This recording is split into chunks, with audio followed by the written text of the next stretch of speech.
क्रांतिकारी जोहार, जय आदिवासी, जय भील प्रदेश, उल गुलाम जिंदाबाद। आप सबकी जय साथियों। आप तमाम भाई बहनों, युवा साथियों, वडील बुजुर्गों, बुद्धिजीवियों और तमाम प्रबुद्ध जनों को लाख लाख जोहार, आभार, धन्यवाद पेश करता हूं, क्योंकि आप तमाम लोगों ने इस लोकसभा चुनाव में अपने घर परिवार को कहीं पर भी अन्य स्थानों पे पलायन होने के बावजूद भी या अन्य कामों के सिलसिले में बाहर गए हुए होने के बावजूद भी तमाम लोगों को एक जागरूक नागरिक की तरह उनको मोटिवेट किया और उन्हें लोकतंत्र के इस महापर्व में अपनी भागीदारी सुनिश्चित करने के लिए आपने उन्हें अपने घर पर बुलाया और इतनी अच्छी खासी वोटिंग करवाई। मैं मेरे ग्राम पंचायत दरोबड़िया के उन तमाम मजदूर बंधुओं को, युवा साथियों को, माता पिता, भाई बहनों, बुज़ुर्गों को लाख लाख जोहार पेश करता हूं, धन्यवाद, आभार पेश करता हूं, क्योंकि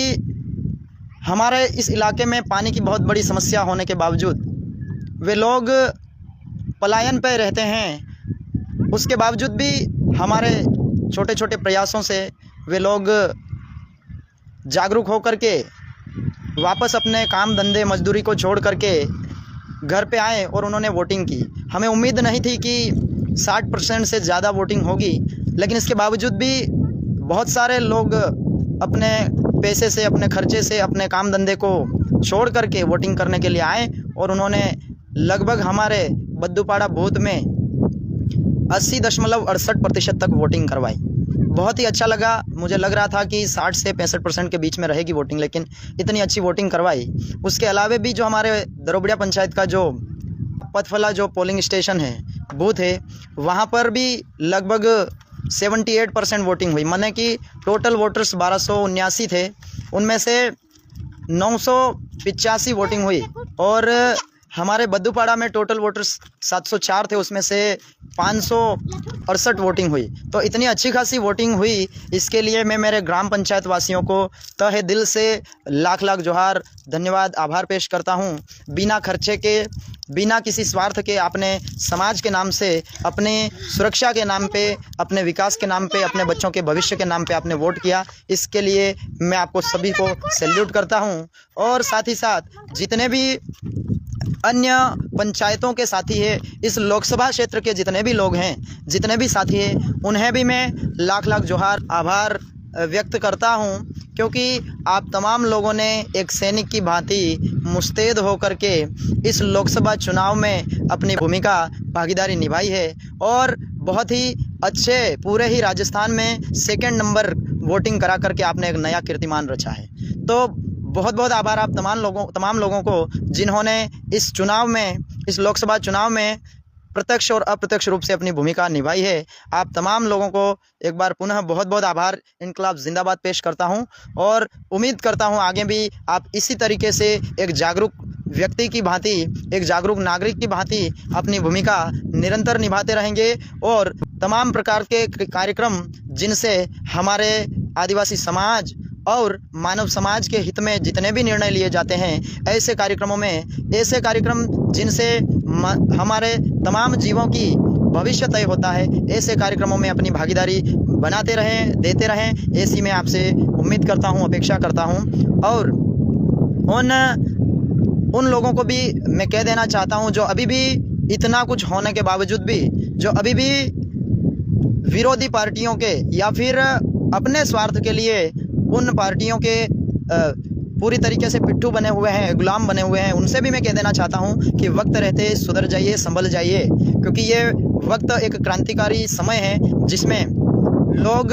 युवा लोग जो हैं वो अपनी भागीदारी और अपनी भूमिका निभाते हुए पूरे समाज का जो जिम्मा है अपने कंधों पे लेकर के चल रहे हैं। तो आज युवा पढ़ लिख करके, अपना इतिहास जान करके, आपको अपना इतिहास बताते हुए अपने भविष्य को, अपने मुस्तकबिल को तय करने के लिए अपनी भूमिका निभा रहा है। तो मैं आप तमाम लोगों से भी यही कहना चाहता हूं कि अभी भी जो पार्टियां अपने लोभ लालच के लिए आपको सिर्फ वोटर समझती है, ऐसी पार्टियों को लात मार दीजिए, उनको छोड़ दीजिए और जो वास्तव में आपके हक अधिकार के लिए, निरंतर आपकी आवाज़ को बुलंद करते रहते हैं, आपके जल जंगल ज़मीन के लिए लड़ते हैं, आपके बच्चों के भविष्य के लिए, उनकी शिक्षा के लिए, सुरक्षा के लिए, उनके आत्मसम्मान के लिए, उनके सड़क बिजली पानी के लिए लड़ते हैं। ऐसे लोगों का आप साथ दीजिए और युवाओं का विशेषकर साथ दीजिए, क्योंकि युवा अपना सही एक नैतिकता का जो एक पैमाना है वो मान करके वो अपना काम कर रहा है। तो विशेषकर आप तमाम लोगों से मैं यही अपील करूंगा, जो भी अभी तक दूसरी मने जो गलत पार्टियां जो अपने कुछ निश्चित उद्देश्य या स्वार्थों को पूरा करने के लिए जो पार्टियां राजनीति करना चाहती है, ऐसी पार्टियों को छोड़ दीजिए। भारत आदिवासी पार्टी एक ऐसी पार्टी है जो अपने महान पुरखों के द्वारा बनाई हुई व्यवस्था के अनुकूल, उस व्यवस्था के अनुकूल बिना किसी लोभ लालच के इस प्रकृति को बचाने के लिए, इस पर्यावरण को बचाने के लिए, जल जंगल जमीन को बचाने के लिए और तमाम प्राणियों के जीने के अधिकार को बचाने के लिए ये पार्टी बनाई गई है। तो इस पार्टी में जुड़िए, इस विचारधारा को समझिए, क्योंकि बहुत सारे नेताओं का कहना है कि भारत आदिवासी पार्टी भी राजनीतिक उद्देश्य से बनाई गई पार्टी है। ऐसा नहीं है। भारत आदिवासी पार्टी एक ऐसी पार्टी है जो लोगों को अपने जो सामाजिक सोच है या फिर यूं कहें कि एक विचारधारा है जो लोगों को राजनीति से ज़्यादा सामाजिक बनाती है, तो ऐसी पार्टी है भारत आदिवासी पार्टी में। हो सकता है आपको नाम सुनकर ऐसा लगता होगा कि ये सिर्फ आदिवासियों की पार्टी है, लेकिन ऐसा बिल्कुल भी नहीं है। ये पार्टी एक ऐसी पार्टी है जिसमें तमाम समुदाय, तमाम प्रकार के लोग इसमें हैं और उनके भी अपने अपने मोर्चे बने हुए हैं। तो ये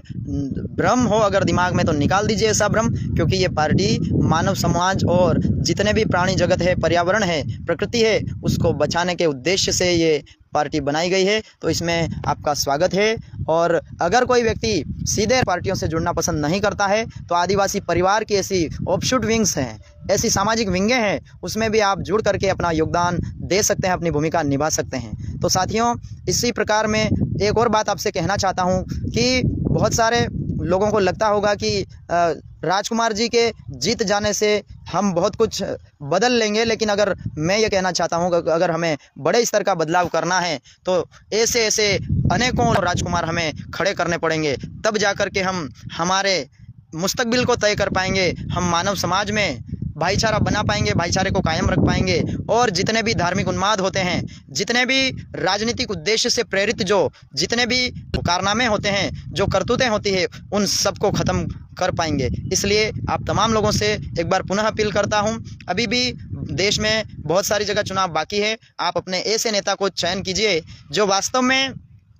इस प्रकृति और पर्यावरण को बचाने के लिए, जल जंगल ज़मीन को बचाने के लिए और मानव समुदाय में भाईचारे को कायम रखने की जो बात करता हो, जो आप तमाम जीवों को समान समझता हो, सभी लोगों को बराबर मानता हो, समानता के सिद्धांतों पे चलता हो, ऐसे व्यक्ति को चुनिए। और अपील करना चाहूँगा भारत आदिवासी पार्टी के जहाँ जहाँ प्रत्याशी हैं उन तमाम लोगों को आप सपोर्ट कीजिए, उनको जिता करके दिल्ली संसद भवन में भेजिए। निश्चित रूप से आप तमाम लोगों की आवाज़ दिल्ली संसद भवन में गूंजेगी। इसलिए आप तमाम लोगों से बारंबार मैं यही अपील करता हूँ, आप जहाँ कहीं भी हैं सुरक्षित रहिए और अपने हित के लिए, अपने समुदाय, अपने मानव समाज के हित के लिए निरंतर काम करते रहें और भारत आदिवासी पार्टी का साथ सहयोग करते रहें। इन्हीं बातों के साथ मैं अपनी वाणी को विराम देता हूं। और लास्ट बार एक बार पुनः आप तमाम लोगों ने जिस तरीके से उत्साह दिखाया इस लोकतंत्र के महापर्व में, उसके लिए मैं आप तमाम लोगों को लाख लाख जोहार। जय आदिवासी, जय बिल प्रदेश, उल गुलान जिंदाबाद पेश करता हूँ। बहुत बहुत आभार आप सबकी। जय जय जोहार, जय आदिवासी, जय बिल प्रदेश। धन्यवाद साथियों।